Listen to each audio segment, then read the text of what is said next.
दोस्तों नमस्कार। Current affair weekly dose में आपका स्वागत है। आज दिनांक है 9 अगस्त 2020 और संडे भी है। इस सेशन में हमने पिछले सप्ताह के सभी इंपॉर्टेंट करंट अफेयर को समराइज किया है। तो चलिए शुरू करते हैं पहले इंपॉर्टेंट करंट अफेयर से। सेविक संयंत्र, इसकी स्थापना स्पेन में सेविक कंपनी के द्वारा की गई। यह 100% अक्षय ऊर्जा पर संचालित दुनिया का पहला बड़े पैमाने का रासायनिक उत्पादन संयंत्र है। सेविक एक वैश्विक विविध रासायनिक कंपनी है जिसका मुख्यालय सऊदी अरब के रियाद में है। ग्राम्य उद्योग विकास योजना MSME मिनिस्ट्री द्वारा आत्मनिर्भर भारत पहल के तहत इस कार्यक्रम को शुरू किया गया। इस कार्यक्रम के अंतर्गत अगरबत्ती निर्माण को प्रोत्साहित किया जाएगा और अगरबत्ती निर्माण में शामिल कारीगरों को मशीनें प्रदान की जाएंगी। हाल ही में जनजातीय कार्य मंत्रालय मिनिस्ट्री ऑफ ट्राइबल अफेयर्स को स्कॉच गोल्ड अवार्ड सम्मानित किया गया है। मंत्रालय के IT सक्षम छात्रवृत्ति योजनाओं के माध्यम से आदिवासियों के सशक्तिकरण के लिए अवार्ड प्रदान किया गया है। स्कॉच गोल्ड अवार्ड की शुरुआत 2013 में की गई थी। यह अवार्ड उन व्यक्तियों, परियोजनाओं, संस्थाओं को प्रदान किया जाता है जो भारत को बेहतर राष्ट्र बनाने के लिए अतिरिक्त प्रयास करते हैं। यूनिसेफ ने हाल ही में लेड पॉइजनिंग पर पहली रिपोर्ट प्रकाशित की है। इस रिपोर्ट के अनुसार प्रत्येक 3 बच्चे में से एक बच्चे के खून में 5 माइक्रोग्राम या उससे ज़्यादा लेड मौजूद है। आप जानते हैं लेड से मस्तिष्क प्रभावित होता है। यूनिसेफ की स्थापना 1946 में की गई थी। इसका हेडक्वार्टर न्यूयॉर्क में है। रवीना ST अमेरिकी महिला हैं, दुनिया की सबसे उम्रदराज फ्लाइट इंस्ट्रक्टर और पायलट बनी है। 99 वर्ष की उम्र में अंतिम फ्लाइट उड़ाई। बाउल स्वामी विवेकानंद सांस्कृतिक केंद्र द्वारा यह चर्चा में रहा। पश्चिम बंगाल और बांग्लादेश में प्रचलित आध्यात्मिक लोक गायन है। यह आधारित है वैष्णविज्म और सूफिज्म पर। हाल ही में यूनेस्को की सांस्कृतिक विरासत सूची में शामिल किया गया, यानी बाउल लोकगीत को यूनेस्को की इंटेंजिबल हेरिटेज कल्चर सेक्टर में शामिल किया गया है। महान भारतीय स्वतंत्रता सेनानी लोकमान्य बाल गंगाधर तिलक की 100वीं पुण्यतिथि पर 2 दिवसीय इंटरनेशनल वेबिनार, अंतर्राष्ट्रीय वेबिनार का आयोजन किया गया। यह आयोजन भारतीय सांस्कृतिक संबंध परिषद ICCR द्वारा किया गया है, जिसका शीर्षक लोकमान्य तिलक स्वराज से आत्मनिर्भर भारत रखा गया। शीर्षक याद रखिएगा, इंपॉर्टेंट है। लोकमान्य तिलक, इनको उपाधि कब मिली थी? 1896 और 97 में महाराष्ट्र में कर ना देने के लिए बाल गंगाधर तिलक ने एक आंदोलन चलाया था। इसी दौरान जनता ने इन्हें लोकमान्य की उपाधि प्रदान की थी। साथ में याद रखिएगा, महात्मा गांधी जी ने बाल गंगाधर तिलक को आधुनिक भारत का निर्माता कहा और पंडित जवाहरलाल नेहरू ने इन्हें भारतीय क्रांति का जनक कहा था। पहली व्यापार माला ट्रेन 1 अगस्त 2020 को नॉर्थ रेलवे द्वारा फूड कॉरपोरेशन ऑफ इंडिया की मदद से दिल्ली के किशनगंज से असम के जिरानिया के बीच चलाई गई। इंपॉर्टेंट है, याद रखिएगा, ठीक है।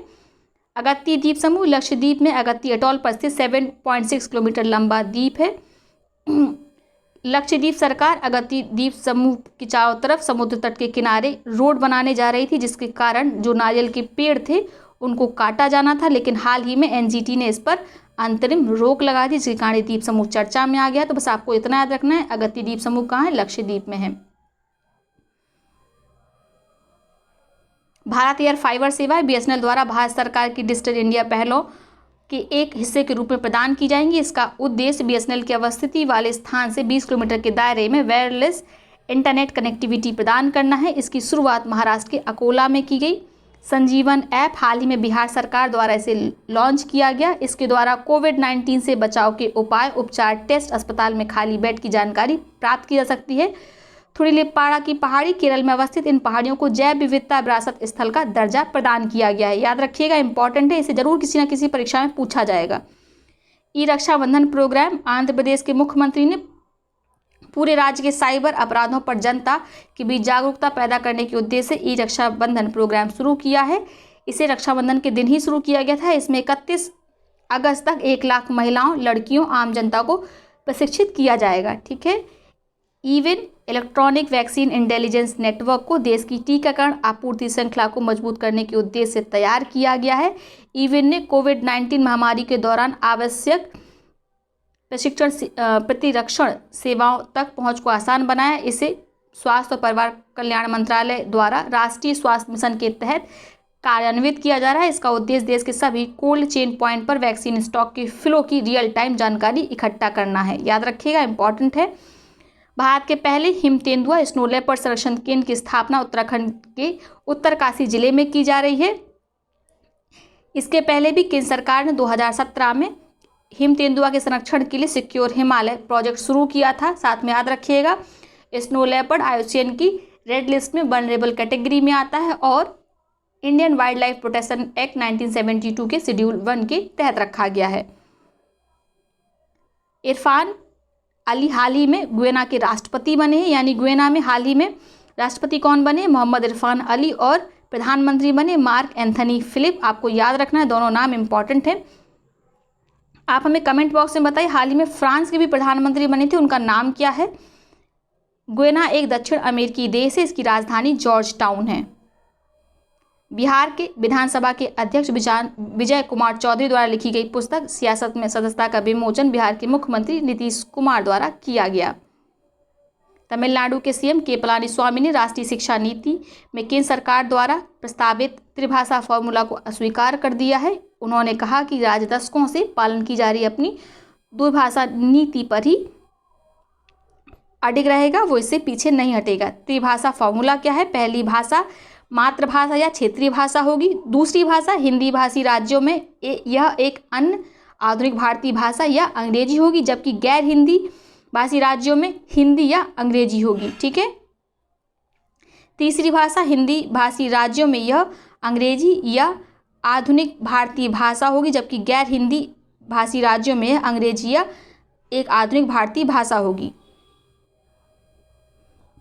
तमिलनाडु खासकर साउथ के जितने भी स्टेट हैं वो हिंदी को नहीं पढ़ाना चाहते। उनका कहना है कि उनके पास इतने साधन उपलब्ध नहीं हैं।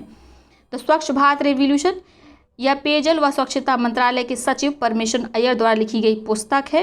हाल ही में केंद्रीय जल शक्ति मंत्री गजेंद्र सिंह शेखावत तथा केंद्रीय कपड़ा महिला बाल विकास मंत्री स्मृति ईरानी द्वारा इस पुस्तक के हिंदी संस्करण को जारी किया गया। हिंदी संस्करण का नाम है स्वच्छ भारत क्रांति। ठीक है, इस पुस्तक में स्वच्छ भारत मिशन की सफलता के 4 प्रमुख स्तंभों की चर्चा की गई है। कौन से हैं वे 4 प्रमुख स्तंभ? राजनीतिक नेतृत्व, सार्वजनिक वित्त पोषण, साझेदारी और जन भागीदारी। ठीक है, आपको पता है स्वच्छ Bharat mission clean India mission की शुरुआत 2014 में की गई थी। ठीक है, इसे 2019 तक पूरा करना था, जिसे पूरा कर लिया गया है।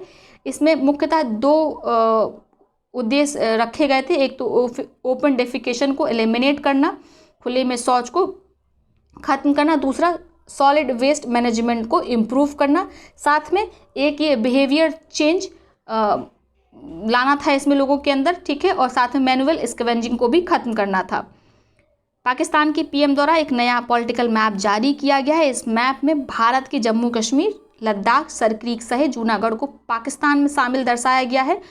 जूनागढ़ गुजरात के तटीय भाग में स्थित है। 1947 में भारत में शामिल होने का निर्णय लिया गया और 1948 में जनमत संग्रह द्वारा इसे भारत में मिला लिया गया था, याद रखिएगा।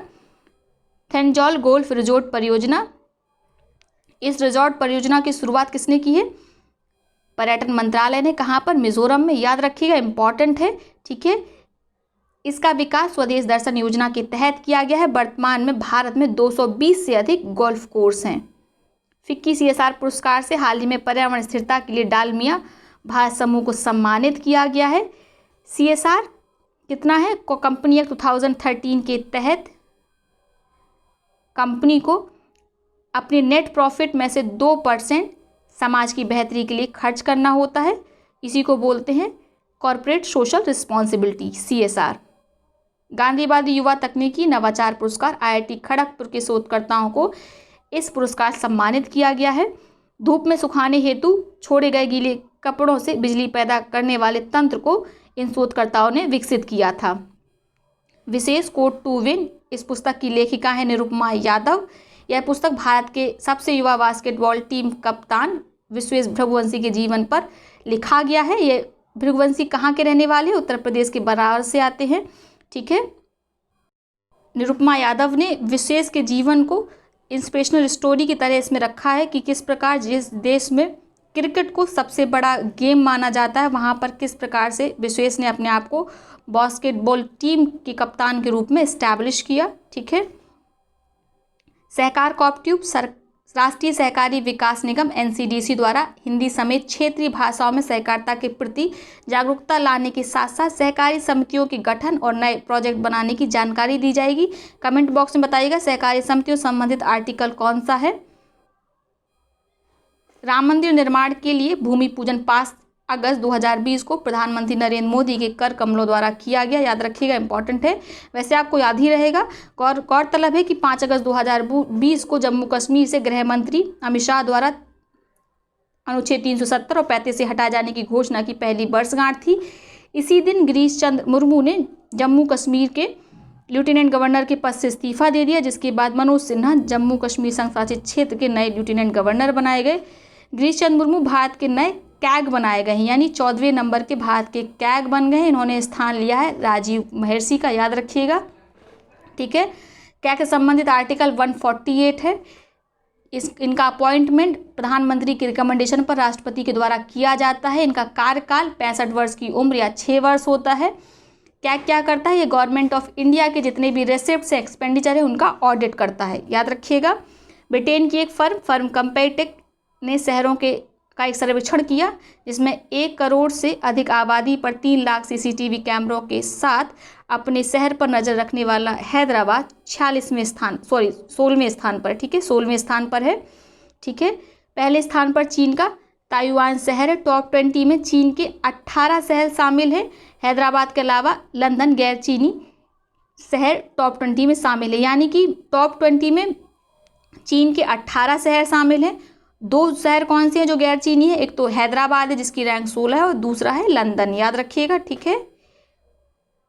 हैदराबाद का नाम जरूर याद रखिएगा।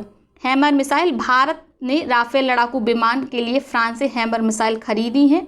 यह 60 से 70 किलोमीटर की दूरी पर सीमा पर किसी भी लक्ष्य को भेदने में सक्षम है, याद रखिएगा, यानी कि इनको इंस्टॉल किया जाएगा राफेल विमान में। इब्राहिम अलकाजी, हाल ही में 95 वर्ष की उम्र में इब्राहिम अलकाजी का निधन हो गया है, ठीक है। 1940-50 के दशक में मुंबई में सबसे प्रमुख थिएटर कलाकारों में से एक थे। भारत में रंगमंच में क्रांति लाने का श्रेय इब्राहिम अलकाजी को ही जाता है। रॉ a history of India's covert operation नामक पुस्तक के लेखक कौन है, यतीश यादव, याद रखिएगा, इंपॉर्टेंट है। रॉ रिसर्च एनालिसिस विंग की स्थापना की गई थी 1968 में। इसका मुख्यालय नई दिल्ली में और प्रमुख है सामंत गोयल, याद रखिएगा। इयान मॉर्गन, यह ब्रिटिश क्रिकेटर है। हाल ही में इंटरनेशनल क्रिकेट में MS धोनी के रिकॉर्ड को तोड़ते हुए सबसे अधिक छक्के लगाने वाले कप्तान बन गए। इन्होंने महेंद्र सिंह धोनी के 211 छक्के लगाने के रिकॉर्ड को तोड़कर 213 छक्के जड़े, याद रखिएगा।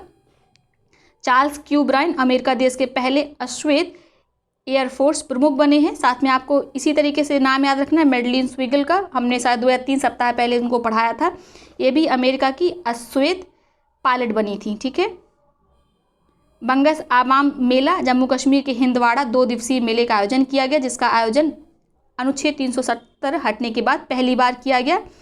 राष्ट्रीय हथकरघा दिवस, इसको 7 अगस्त को मनाया जाता है। इसकी शुरुआत प्रधानमंत्री नरेंद्र मोदी द्वारा 7 अगस्त 2015 में चेन्नई, तमिलनाडु से की गई थी। क्यों 7 अगस्त ही चुना गया, क्योंकि इसी दिन वर्ष 1905 में स्वदेशी आंदोलन की शुरुआत हुई थी। 20 जुलाई 1905 को लॉर्ड कर्जन ने जब बंगाल विभाजन की घोषणा कर दी, तो इसके परिणाम स्वरूप 7 अगस्त 1905 को कलकत्ता के टाउन हॉल में स्वदेशी आंदोलन की घोषणा की गई। तो इस दिन को याद रखा जाए, इसीलिए प्रधानमंत्री नरेंद्र मोदी ने 7 अगस्त 2015 में चेन्नई से इसकी शुरुआत की थी, याद रखिएगा। नेशनल हैंडलूम डे 7 अगस्त। बेरूट बंदरगाह, लेबनान में अमोनियम नाइट्रेट में भयंकर विस्फोट हुआ। बेरूट क्या है, ये लेबनान की कैपिटल भी है, साथ में बंदरगाह शहर भी है। लेबनान कहाँ पड़ता है, ये अरब प्रायद्वीप में पड़ता है।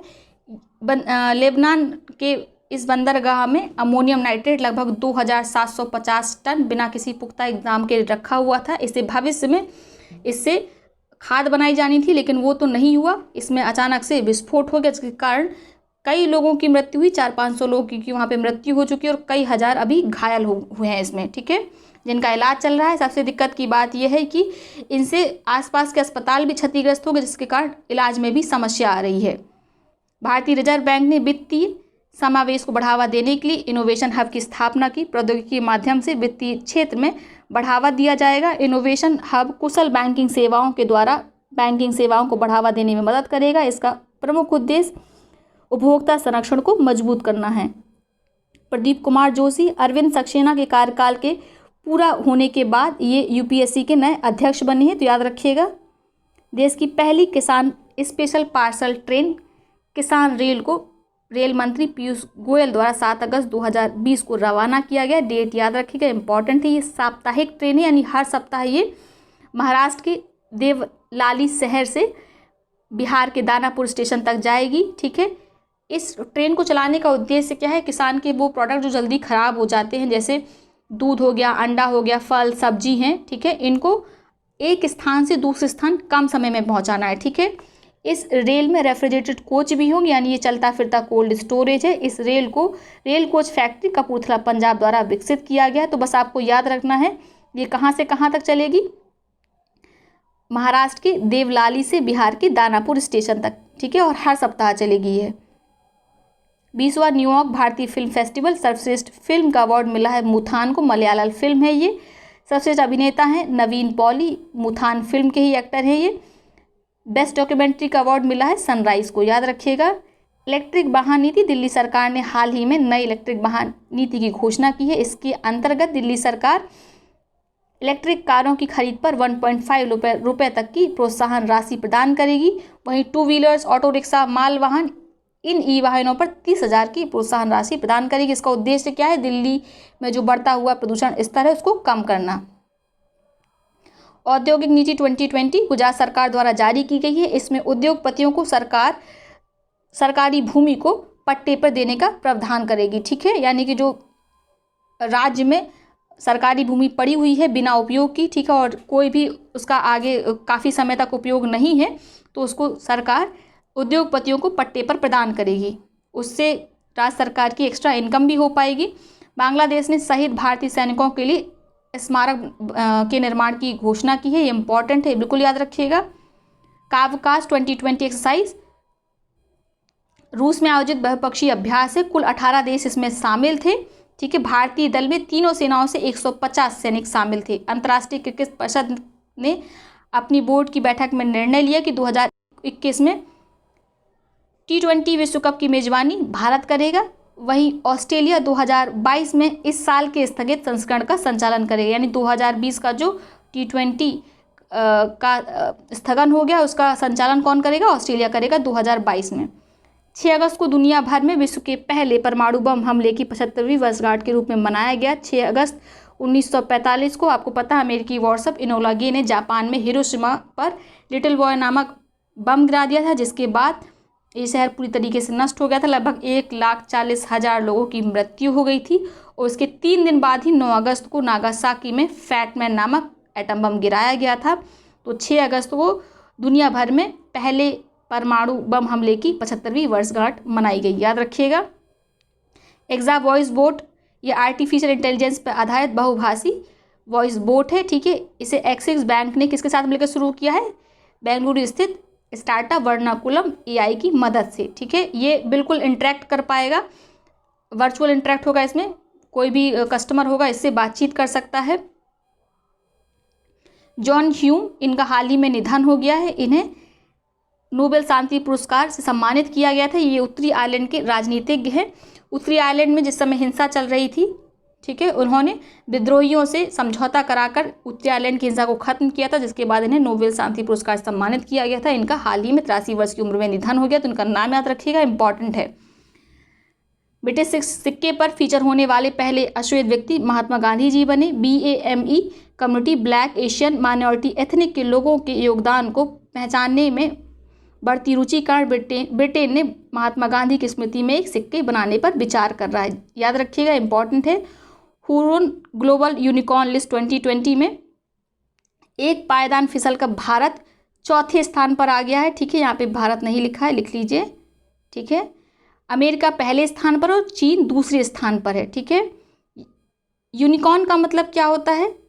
यूनिकॉर्न का मतलब स्टार्टअप से है जिनकी स्थापना 21वीं शताब्दी में की गई, यानी कि सन 2000 के बाद की गई, और जिनका जो टोटल वैल्यूएशन है वो $1 बिलियन से अधिक है। टॉप 10 यूनिकॉर्न्स में भारत का केवल पेटीएम शामिल है। ठीक है, तो आपको याद रखना है ह्यूरॉन ग्लोबल यूनिकॉर्न लिस्ट में भारत एक पायदान फिसल का इस बार चौथे स्थान पर है। पिछले वर्ष यह तीसरे स्थान पर था। ठीक है, फूड सिस्टम विजन 2050 पुरस्कार रॉकफेलर फाउंडेशन ने न्यूयॉर्क में घोषित किया गया। इस पुरस्कार के लिए दुनिया के टॉप 10 विजनरीज में से एक के रूप में हैदराबाद स्थित एनजीओ नंदी फाउंडेशन को चुना। इंपॉर्टेंट है क्योंकि भारत से किसको चुना गया है? एनजीओ नंदी फाउंडेशन को। नंदी फाउंडेशन का यह पुरस्कार अराकू, वर्धा, नई दिल्ली के क्षेत्रों में अराकूनोमिक्स मॉडल की सफलता के कारण प्रदान किया गया है। ठीक है, आपको याद रखना है अराकूनोमिक्स क्या है। इसमें जो अराकू कॉफ़ी होती है उसके उत्पादन में किसानों की मदद की गई, उनके लिए एक मॉडल विकसित किया गया। इसी के लिए नंदी फाउंडेशन को फूड सिस्टम विजन 2050 पुरस्कार से सम्मानित किया गया है। टोटल 10 विजन को सम्मानित किया गया, उसमें एक हैदराबाद का एनजीओ नंदी फाउंडेशन भी है। राष्ट्रीय स्वच्छता केंद्र 8 अगस्त को प्रधानमंत्री नरेंद्र मोदी ने राष्ट्रीय स्वच्छता केंद्र का उद्घाटन किया, जो स्वच्छ भारत मिशन पर एक परस्पर संवादात्मक अनुभव केंद्र है। गांधी जी के चंपारण सत्याग्रह की शताब्दी समारोह के अवसर पर महात्मा गांधी जी को श्रद्धांजलि देते हुए प्रधानमंत्री द्वारा राष्ट्रीय स्वच्छता केंद्र की घोषणा पहली बार 1 अप्रैल 2017 में की गई थी, जिसकी शुरुआत अब प्रधानमंत्री नरेंद्र मोदी ने 8 अगस्त को कर दी है। तो ये है एक सप्ताह के important current affairs. I hope session आपको पसंद आया होगा। वीडियो अच्छी लगी तो वीडियो को लाइक करें, साथ ही अपने मित्रों सहपाठियों के साथ इसे शेयर करना बिल्कुल ना भूलें। बहुत बहुत धन्यवाद।